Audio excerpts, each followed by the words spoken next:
8 দফা দাবির মানে ওই দাবির পরে আর নতুন করে আরও 8 দফা দিয়েছিল। আমাদের মাননীয় প্রধানমন্ত্রী বলেছেন এই 8 দফা দাবি উনি ক্রমান্বয়ে যৌক্তিক দাবিগুলো তিনি মানে করবেন, মেনে নেবেন। প্রধানমন্ত্রী তাকে নাকি জানিয়েছেন যে শিক্ষার্থীদের সকল দাবি পূরণ করা হবে, তুমি সংবাদ সম্মেলনে বলে দাও। আজকে তিনি জাতির উদ্দেশ্যে বলেছেন যে শিক্ষার্থীদের সকল যৌক্তিক দাবি শেখ হাসিনা মেনে নিতে রাজি আছেন। তাই যদি হয় তাহলে আপনারা একটু শুনুন যে আমাদের শিক্ষার্থীরা কি দাবি করেছিল। 9 দফা দাবির জন্য যে আন্দোলন করছে বৈষম্য বিরোধী আন্দোলন, এই দাবিতে তারা 9টা দাবি দিয়েছেন। তারা দাবিগুলোর মধ্যে হচ্ছে, এই মুহূর্তে 1 নম্বর দাবি হচ্ছে প্রধানমন্ত্রী শেখ হাসিনাকে ছাত্র হত্যার দায় নিয়ে জাতির কাছে প্রকাশ্যে ক্ষমা চাইতে হবে। তাহলে স্বরাষ্ট্রমন্ত্রী যে বলছেন যৌক্তিক দাবি মেনে নেওয়া হবে, আপনার কাছে এটা অযৌক্তিক কিনা, কি মনে হচ্ছে আপনি এই দাবি মেনে নেবেন কি নেবেন না? নাম্বার 1 দাবি যে শেখ হাসিনাকে জাতির কাছে ক্ষমা চাইতে হবে প্রকাশ্যে এবং বলতে হবে এই মানুষ যে হত্যা করেছি এইটার জন্যই আমি ক্ষমা চাচ্ছি। 2 নম্বর দাবি, আইন শৃঙ্খলা রক্ষাকারী বাহিনী ও আওয়ামী সন্ত্রাসী কর্তৃক ছাত্র হত্যার দায় নিয়ে স্বরাষ্ট্রমন্ত্রী আসাদুজ্জামান খান কামাল, সড়ক পরিবহন সেতুমন্ত্রী ওবায়দুল কাদের, শিক্ষামন্ত্রী মহিবুল হাসান চৌধুরী নওফেল, আইনমন্ত্রী আনিসুল হককে মন্ত্রিপরিষদ ও দল থেকে পদত্যাগ করতে হবে। আসসালামু আলাইকুম সুপ্রিয় দর্শক, আপনারা জানেন যে শিক্ষার্থীরা আবারও নতুন করে 9 দফা কর্মসূচি দিয়েছে, যেখানে দ্বিতীয় দফায় বাংলাদেশের 4 জন মন্ত্রীর পদত্যাগের কথা বলা হয়েছে দল থেকে এবং মন্ত্রী পদ থেকে। ওবায়দুল কাদের স্বরাষ্ট্রমন্ত্রী সহ 4 জন, শিক্ষামন্ত্রী, আইনমন্ত্রী, এই 4 জনের পদত্যাগ চাওয়া হয়েছে। তো এই 9 দফা কর্মসূচির ব্যাপারে প্রধানমন্ত্রী শেখ হাসিনা বলেছেন যেগুলো যৌক্তিক দাবি শিক্ষার্থীদের, সেই দাবিগুলো মেনে নেওয়া হবে। এ বিষয় নিয়ে স্বরাষ্ট্রমন্ত্রীও কথা বলেছেন। তো স্বরাষ্ট্রমন্ত্রীর এই বক্তব্যকে কেন্দ্র করে নিয়ে বিএনপি নেতা ডক্টর ফয়জুল হক তিনি সরকারের তুমুল সমালোচনা করে একটি বক্তব্য দিয়েছেন। সুপ্রদর্শক, তিনি কি বলেছেন আমরা তার মুখ থেকে জেনে আসবো। স্বরাষ্ট্রমন্ত্রী আসাদুজ্জামান কামাল বলেছেন শিক্ষার্থীদের সকল যৌক্তিক দাবিগুলো মেনে নেবেন এবং তারা, প্রধানমন্ত্রী তাকে নাকি জানিয়েছেন যে শিক্ষার্থীদের সকল দাবি পূরণ করা হবে, তুমি সংবাদ সম্মেলনে বলে দাও। আজকে তিনি জাতির উদ্দেশ্যে বলেছেন যে শিক্ষার্থীদের সকল যৌক্তিক দাবি শেখ হাসিনা মেনে নিতে রাজি আছেন। তাই যদি হয় তাহলে আপনারা একটু শুনুন যে আমাদের শিক্ষার্থীরা কি দাবি করেছিল। তাহলে কি প্রমাণ হলো যে তোমরা সমস্ত পানি ঘোলা করে এখন সর্বশেষ জাতির কাছে ক্ষমা চাবা? যদি এই দাবিগুলো যৌক্তিক হয় আপনার কাছে, যে দাবিগুলো আমি আপনাদেরকে এখন শোনাবো, তাহলে আপনার কাছে কি মনে হচ্ছে যে শেখ হাসিনা এই সকল দাবি, যৌক্তিক দাবিগুলো তিনি মেনে নেবেন? এখান থেকে কি যৌক্তিক আছে আর কি অযৌক্তিক আছে? আপনারা জানেন এই দাবির মধ্যে উল্লেখযোগ্য যে দাবি হচ্ছে তার মধ্যে একটা হচ্ছে এই খুনের দায় স্বীকার করে প্রধানমন্ত্রী শেখ হাসিনাকে ক্ষমা চাইতে হবে। প্রথম হচ্ছে, তাহলে কি প্রধানমন্ত্রী ক্ষমতার লিপ্সু হয়ে অবশেষে বাধ্য হয়ে ক্ষমা চাচ্ছেন কিনা, সেটা জাতির আজকে বিগ কোশ্চেন। আমরা আজকে জানবো যে কখন, কিভাবে, কোন সময় তিনি ক্ষমা চাইবেন। দ্বিতীয় দাবি ছিল এখানে বাংলাদেশের যে এই স্বরাষ্ট্রমন্ত্রী, পররাষ্ট্রমন্ত্রী, আইনমন্ত্রী, শিক্ষামন্ত্রী, এভাবে যারা খুনের সাথে সরাসরি নির্দেশদাতা ওবায়দুল কাদের সহ, এদের পদত্যাগ এবং এদেরকে বহিষ্কার করা, মন্ত্রণালয় থেকে আউট করে দেয়া, তাদের আইন অনুযায়ী বিচার করা। এখানে কি তারা সেই দাবি পূরণ করতে পারবেন? সরকার কি এখানে নত হতে পারবেন? নিশ্চয়ই না। আমি যদি একটু পড়ে শোনাই তাহলে আপনারা বাকিটা শুনতে আপনাদের খুব ভালো লাগবে এবং আমি বিশ্লেষণ করে শোনাচ্ছি। 9 দফা দাবির জন্য যে আন্দোলন করছে বৈষম্য বিরোধী আন্দোলন, এই দাবিতে তারা 9টা দাবি দিয়েছেন। তারা দাবিগুলোর মধ্যে হচ্ছে, এই মুহূর্তে 1 নম্বর দাবি হচ্ছে প্রধানমন্ত্রী শেখ হাসিনাকে ছাত্র হত্যার দায় নিয়ে জাতির কাছে প্রকাশ্যে ক্ষমা চাইতে হবে। তাহলে স্বরাষ্ট্রমন্ত্রী যে বলছেন যৌক্তিক দাবি মেনে নেওয়া হবে, আপনার কাছে এটা অযৌক্তিক কিনা, কি মনে হচ্ছে আপনি এই দাবি মেনে নেবেন কি নেবেন না? নাম্বার 1 দাবি যে শেখ হাসিনাকে জাতির কাছে ক্ষমা চাইতে হবে প্রকাশ্যে এবং বলতে হবে এই মানুষ যে হত্যা করেছি এইটার জন্যই আমি ক্ষমা চাচ্ছি। 2 নম্বর দাবি, আইন শৃঙ্খলা রক্ষাকারী বাহিনী ও আওয়ামী সন্ত্রাসী কর্তৃক ছাত্র হত্যার দায় নিয়ে স্বরাষ্ট্রমন্ত্রী আসাদুজ্জামান খান কামাল, সড়ক পরিবহন সেতুমন্ত্রী ওবায়দুল কাদের, শিক্ষামন্ত্রী মহিবুল হাসান চৌধুরী নওফেল, আইনমন্ত্রী আনিসুল হককে মন্ত্রিপরিষদ ও দল থেকে পদত্যাগ করতে হবে। এত বড় কঠিন এই দাবি আপনার কাছে পালন করার মতো সাধ্য কি আওয়ামী লীগের কারো আছে? কারণ আপনারা এই খুনগুলো করিয়েছেন। এখন যখন জনগণকে বিভ্রান্ত করার জন্য বলছেন 9 দফা দাবি মেনে নেওয়া হচ্ছে যৌক্তিক দাবি, এখানে অযৌক্তিক কি আছে? সমগ্র বাংলাদেশের এই খুনের পিছনে আপনারাই দায়ী ছিলেন। শিক্ষার্থীরা আপনাদেরকে মন্ত্রিপরিষদ থেকে বাতিল করতে বলেছে এবং দল থেকে পদত্যাগ করার আহ্বান জানিয়েছে। 3 নম্বর, ঢাকা সহ যত জায়গায় শহীদ হয়েছে সেখানকার ডিআইজি, পুলিশ কমিশনার, পুলিশ সুপারদের চাকরি থেকে বরখাস্ত করতে হবে। পারবেন পুলিশ ছাড়া 2টা ঘন্টা চলতে? তা আপনারা তো এটা করবেন না। তাহলে যে বললেন যৌক্তিক দাবি মেনে নেওয়া হবে, যৌক্তিক দাবি কি কি আছে আর কি কি মানবেন বলেন? এইখানে তো এগুলো সবই যৌক্তিক।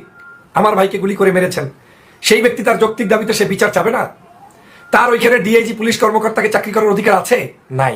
তার মানে আপনারা এখানেও হারবেন, আপনি এখানে দাবি পূরণ করতে পারবেন না। ঢাকা বিশ্ববিদ্যালয় 4 নম্বর দাবি, ঢাকা বিশ্ববিদ্যালয়, জাহাঙ্গীরনগর বিশ্ববিদ্যালয়, রাজশাহী বিশ্ববিদ্যালয়ের ভিসি ও প্রক্টরদের পদত্যাগ করতে হবে। এই পদত্যাগ আপনারা করতে পারবেন কিনা? এই ভিসিরা তারা কি আওয়ামী লীগের দালাল ছাড়া আর কেউ নিয়োগ পেয়েছে? তাহলে শেখ হাসিনা কি চাইলে তাদেরকে বহিষ্কার করতে পারবে? যদিও আমার কাছে মনে হচ্ছে এইটা শেখ হাসিনার জন্য উপরের যে তিনটা তার চেয়ে একটু সহজ। কারণ একজন শিক্ষক ভাইস চ্যান্সেলর হয়েছে, ওনাকে পদ পদবি পরিবর্তন করে আরেক জায়গায় দিয়ে দিলে তাতে তার কিছু আসে যায় না। যদিও এত বড় কঠিন কাজ আওয়ামী লীগ করবে কিনা, কিন্তু করলে আওয়ামী লীগের জন্য উপরের তিনটার চেয়ে সহজ কাজ এইটা।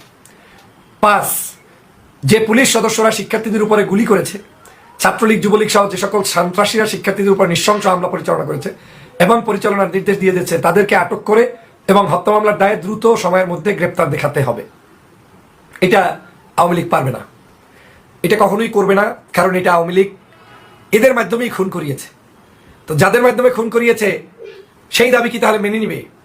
তাহলে আমরা 5টা দাবি পর্যন্ত পড়লাম, এর মধ্যে আমার দৃষ্টিতে 4র্থ নম্বর দাবি, যেটা বিশ্ববিদ্যালয়ের শিক্ষক এবং প্রক্টরদের পদত্যাগ, এইটাই আওয়ামী লীগের কাছে একটু সহজ হইতে পারে। এর বাহিরে 5 পর্যন্ত যা পড়লাম তার কোনোটাই তো তারা মানার মতো না। তাহলে যৌক্তিক দাবি মেনে নিবেন 9 দফা যে বললেন, কোন যৌক্তিক দাবি আপনি মানবেন?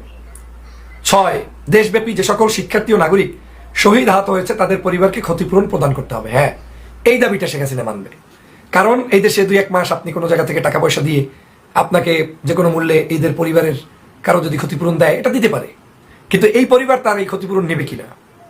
বাংলাদেশের কোনো শহীদ পরিবার যারা বিন্দুমাত্র পরিবারের মধ্যে জ্ঞান আছে, তারা শেখ হাসিনার কাছ থেকে এই ধরনের ভিক্ষা নেবে কিনা, এবং এই ভিক্ষায় আদতে তাদের কোনো কল্যাণ আছে কিনা? কারণ যে সন্তান হারিয়েছে তার কাছে তো এখন এই ভিক্ষার জুলি দিয়ে লাভ নেই। যদিও শেখ হাসিনা গতকালকে বক্তব্যে বলেছে আমরা চিকিৎসার ব্যবস্থা করতেছি, চাকরির ব্যবস্থা করব, কর্মসংস্থান করব, তার মানে জুতা মেরে গরু দান, এই স্বভাবটা শেখ হাসিনার আছে এবং এখন পর্যন্ত করছে।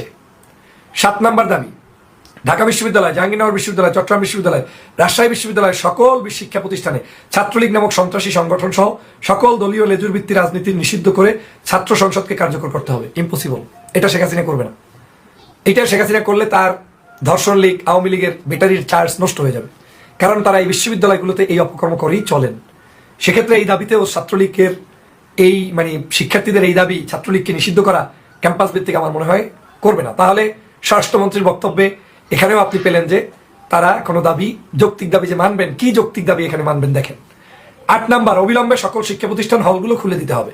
হ্যাঁ, এইটা করতে পারে, পরিস্থিতি বিবেচনায় নিয়ে আরো কয়েকদিন গেলে বলবে যে তোমরা দাবি তুলেছিলে, আমরা ভার্সিটি খুলে দিয়েছি, কিন্তু তাও কতদিন পর হবে অনিশ্চিত, কারণ সরকার প্রতিটা মুহূর্তে ভীতির মধ্যে আছে, যে কোনো মুহূর্তে তার পতন হতে পারে, পদত্যাগ লাগতে পারে, সে কারণে তারা কিন্তু এই ঝুঁকি নিতে চাচ্ছে না, যদিও তারা হয়তো খুলে দিতে পারে। 9, কোটা আন্দোলনের সাথে সম্পৃক্ত শিক্ষার্থীদের একাডেমিক প্রশাসনিক কোনো ধরনের হয়রানি করা হবে না মর্মে অঙ্গীকার করতে হবে।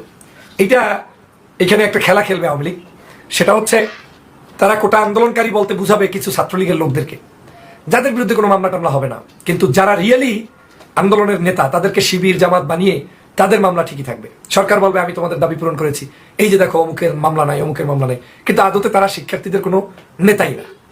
তো আমি এই জায়গাটা বিশ্লেষণ করে যতটুকু বুঝলাম, স্বরাষ্ট্রমন্ত্রীর এই বক্তব্যটা শুধুমাত্র জনগণকে বিভ্রান্ত করা, জাতিকে বিভ্রান্ত করা এবং বলা যে শেখ হাসিনা সব মেনে নিচ্ছে, শেখ হাসিনা তাহলে ক্ষমা চাচ্ছে, শেখ হাসিনা নিজে কি জাতির কাছে এই খুনের দায় নিয়ে ক্ষমা চাইতে পারবে কিনা? এই 9টা দাবি লাগবে না, শুধু এখান থেকে 2টা দাবি পূরণ করতে পারবা কিনা তোমরা। 1 নম্বর দাবি, শেখ হাসিনাকে ক্ষমা চাইতে হবে খুনের দায়ে, এটা তিনি স্বীকার করবেন কিনা যে আমি খুন করছি, ক্ষমা চাইলাম। 2, স্বরাষ্ট্রমন্ত্রী ওবায়দুল কাদের, আইনমন্ত্রী, শিক্ষামন্ত্রী পদত্যাগ করবা কিনা এবং আওয়ামী লীগ থেকে বহিষ্কার করবে কিনা। এই 2টা দাবি, 9টা দাবি, আর কোনো দাবি লাগবে না। এই 2 দাবি পূরণ করতে পারবেন, পূরণ করবে শেখ হাসিনা, করবে না। তার মানে জনগণকে কেন তাহলে বললেন যে আমরা সকল দাবি মেনে নিতে প্রস্তুত? এর অর্থ হচ্ছে এই কথা বলে বলে জনগণকে বিভ্রান্ত করা, যাতে করে ছাত্র শিক্ষক সবাই মনে করে যে সরকার সব মেনে নিচ্ছে, তারপরেও তোমরা কেন আন্দোলন করছো? এখন তো আর আন্দোলন ছাত্রদের হাতে নেই, সমগ্র জায়গায় এখন সরকার বিরোধী আন্দোলন শুরু হয়েছে, ফ্যাসিবাদের বিরুদ্ধে কথা বলা শুরু হয়েছে। ডক্টর মোহাম্মদ ইউনূস সাহেবের মতো মানুষ পর্যন্ত বলছে একটি নিরপেক্ষ অবাধ নির্বাচন লাগবে, নতুন নির্বাচন দিতে হবে। বিশ্ব মিডিয়া বলছে যে এখন আর কোটা আন্দোলন টার্ন করেছে বাংলাদেশের মানুষের কি বলে ফ্যাসিবাদের এই সরকার পতনের আন্দোলনের জন্য, ফ্যাসিস্টের বিরুদ্ধে। অতএব এই আন্দোলন চলমান থাকবে, আর আপনাদের এই গাল গল্প। সুপ্রদর্শক, বিএনপি নেতা ডক্টর ফয়জুল হকের এই বক্তব্যটি কতটুকু যুক্তিসঙ্গত এবং প্রধানমন্ত্রী শেখ হাসিনা যিনি বলেছেন যে শিক্ষার্থীদের যৌক্তিক দাবিগুলো মেনে নেওয়া হবে, তার বক্তব্যটিও কতটুকু যুক্তিসঙ্গত বলে আপনারা মনে করেন? অবশ্যই আপনাদের মূল্যবান মন্তব্য কমেন্ট বক্সে জানাবেন। সবসময় সত্য নির্ভর তথ্য পেতে স্বাধীন বাংলা ইউটিউব চ্যানেলটি সাবস্ক্রাইব করে আমাদের সাথে থাকুন। আসসালামু আলাইকুম ওয়া রাহমাতুল্লাহি ওয়া বারাকাতুহু।